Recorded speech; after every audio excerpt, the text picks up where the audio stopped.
জানেন যে হচ্ছে বাংলাদেশে একটা আইন হয়েছে 40 কেজিতে 1 মণ। কিন্তু আমরা দেখলাম যে হচ্ছে বাজারে যখন আমরা ধান, আলু, পেঁয়াজ, মাছ, যে কোনো কৃষি ফসল আমরা যখন হচ্ছে বাজারে নিয়ে যাই, সেই বাজারে অতিরিক্ত 2 থেকে 3 কেজি, কোথাও 5 কেজি পর্যন্ত বেশি নেওয়া হয়।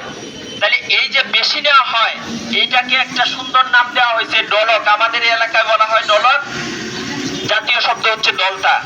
তো এই যে দলতা বা ডলক, সেইটার আমরা হচ্ছে বাতিল চাই।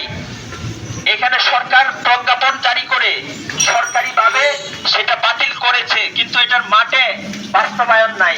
আমরা দেখলাম পূর্বদলা এবং এই পূর্বদলার আশেপাশে শ্যামগঞ্জ বাজার সহ বিভিন্ন জায়গায় এই ডলকের নামে অতিরিক্ত কৃষি ফসল কৃষকের কাছ থেকে আদায় করা হয়।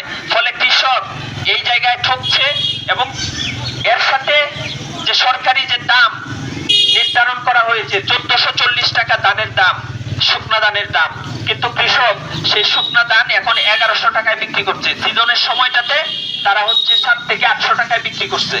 তাহলে এই যে কৃষকের যে সংকট, এই সংকট থেকে উত্তরণের জন্য কৃষি ফসলের ন্যায্য মূল্য সেটা নিশ্চিত করতে হবে এবং দলতা বা ডলক সেটা হচ্ছে বাতিল করতে হবে।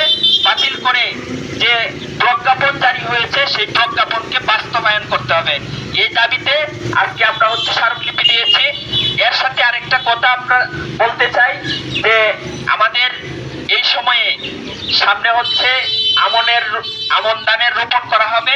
আমন ধানের যে বীজ, সেটা আমরা জানি যে আমাদের দেশের যে বিএডিসি আছে, সেই বিএডিসি সেই বীজ সরবরাহ করে। তো এই সময়ে আমরা দাবি করছি যে যারা কৃষক, সেই কৃষকদের মাঝে এই যে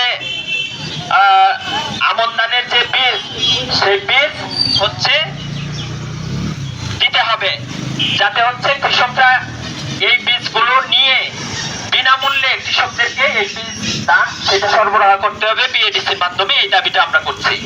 বন্ধুগণ,